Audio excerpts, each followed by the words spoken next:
গতকালকে বলেছিলাম যে ইরান আমেরিকার যুদ্ধবিরতির প্রস্তাবে কিছু প্রস্তাব দিয়েছিল। তো আজকে সকাল থেকে সেই প্রস্তাবগুলো স্পষ্টভাবে জানা যাচ্ছে যে আমেরিকার মার্কিন প্রেসিডেন্ট ডোনাল্ড ট্রাম্প যে 48 ঘন্টার আলটিমেটাম দিয়েছিলেন এবং যুদ্ধ বন্ধ করার, তার পরিবর্তে ইরান 20 ঘন্টার আলটিমেটাম দিয়ে যেই শর্ত আরোপ করেছে যুদ্ধ আরোপের, তা হচ্ছে এই যে প্রধানত ইরানকে গ্যারান্টি দিতে হবে এই অঞ্চলে ইরানের উপর আর আক্রমণ করা হবে না। 2, এই যুদ্ধ বন্ধ করা হবে চিরস্থায়ীভাবে, এটা কোনো সামরিক বিরতি হতে পারবে না। 3, লেবাননে হামলা বন্ধ করতে হবে এবং ইরানের উপর সকল ধরনের অবরোধ প্রত্যাহার করতে হবে।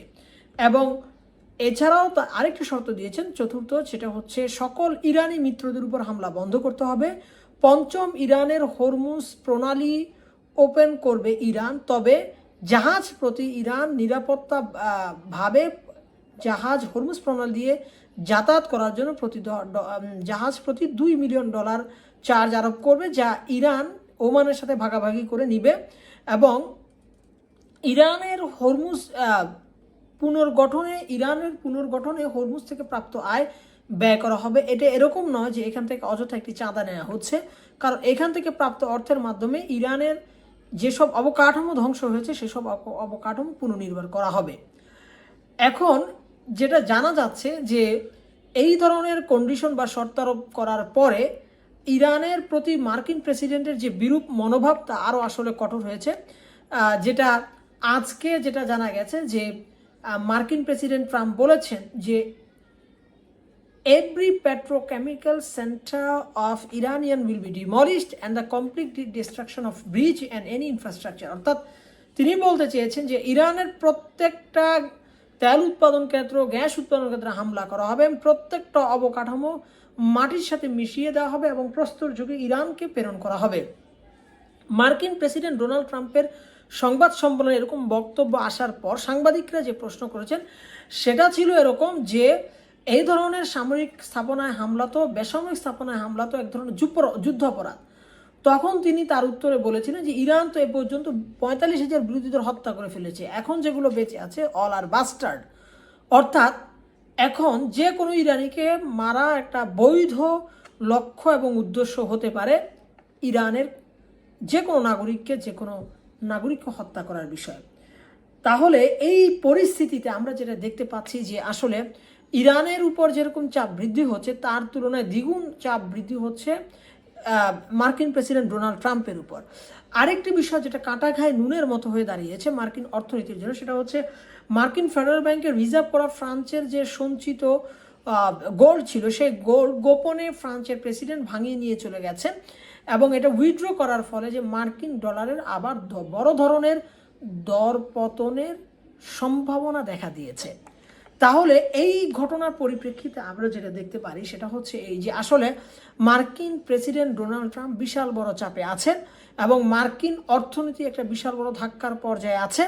এবং এই পরিস্থিতিতে যেটা সবচেয়ে বড় সুযোগ সন্ধানী কাজ করছে ইসরায়েল, যেটা আজকে জানা গেছে ইসরায়েল সাউথ পার্স যে পেট্রোকেমিক্যাল সেন্টার তার উপর তৃতীয়বারের মতো হামলা করেছে। এবং এই ইসরায়েলের এই হামলার কারণে যে হুমকি দিয়েছে ইরান, সেটা হচ্ছে এই যে ইরানের যে অবকাঠামো, যেটা এই ধরনের একটা ঘোষণায় হুমকি দিয়েছে মার্কিন প্রেসিডেন্ট, তার বিপরীতে ইরান যেটা বলেছে যে ইরানের যদি পেট্রোকেমিক্যাল সেন্টারগুলো না থাকে, ইরান যদি অন্ধকারে থাকে, প্রস্তর যুগে থাকে, তাহলে আমেরিকান যারা মিত্র আছে তারাও হচ্ছে প্রস্তর যুগে চলে যাবে।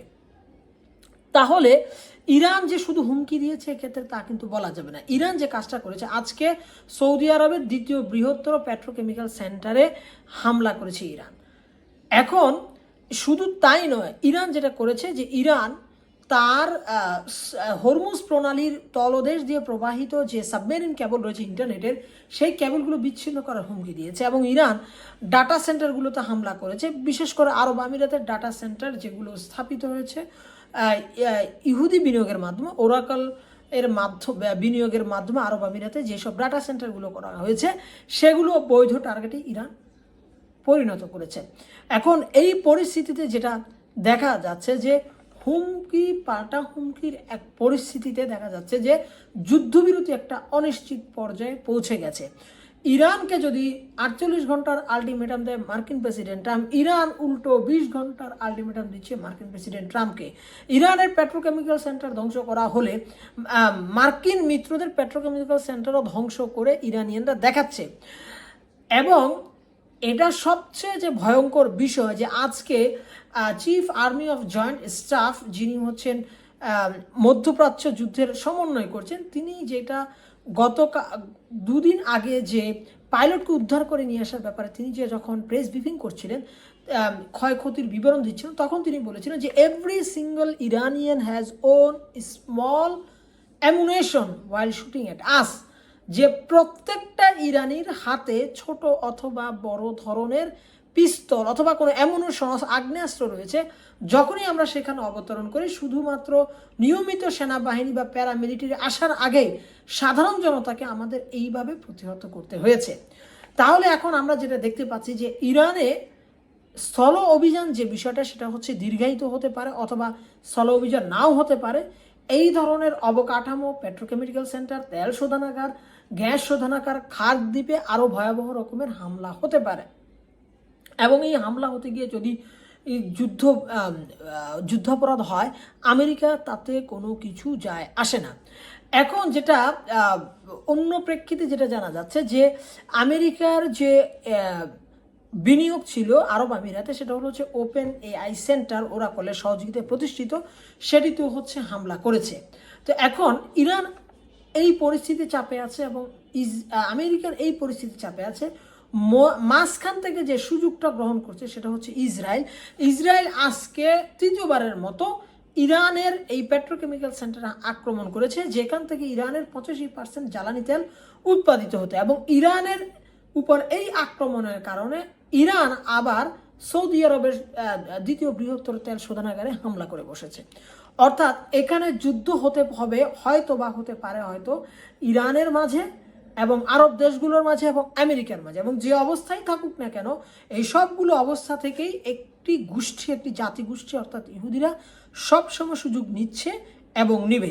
এবং এর সবচেয়ে বড় প্রমাণ হচ্ছে এই যে আইআরজিসির গোয়েন্দা প্রধান এবং ঊর্ধ্বতন কর্মকর্তাদের হত্যা করার পরে যেটা এখন যে অবস্থা জানা যাচ্ছে, যেভাবে কার্পেট বম্বিং করে মানুষকে উড়িয়ে দেওয়া হতো, মানুষের বসবাসের ভবনকে উড়িয়ে দেওয়া হতো, ঠিক তেমনি লেবাননের নুকারা শহরের এইরকম ক্লাস্টার এবং হচ্ছে কার্পেট বম্বিং করে সম্পূর্ণ এলাকা মরুভূমি করে ফেলা হচ্ছে।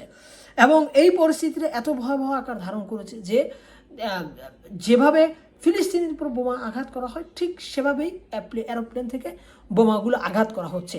তাহলে যুদ্ধের এই পরিস্থিতি পর্যন্ত আমরা যেটুকু জানতে পারলাম যে ইরান যে শর্তগুলো দিয়েছে, মোটামুটি যে হচ্ছে আমেরিকার উপর যে পরিমাণ চাপ সৃষ্টি করবে, আবার আমেরিকা পাকিস্তানের মাধ্যমে ইরানকে যে প্রস্তাবগুলো দিয়েছে, সেটা আবার ইরানের উপর চাপ সৃষ্টি করবে। সো এই উভয় পক্ষের চাপ সৃষ্টি করা এবং উভয় পক্ষের উদ্দেশ্য এবং লক্ষ্যের মধ্যে যতক্ষণ পর্যন্ত না সমন্বয় না হচ্ছে, তার আগ পর্যন্ত এখানে যুদ্ধবিরতির কোনো লক্ষণ দেখা যাচ্ছে না।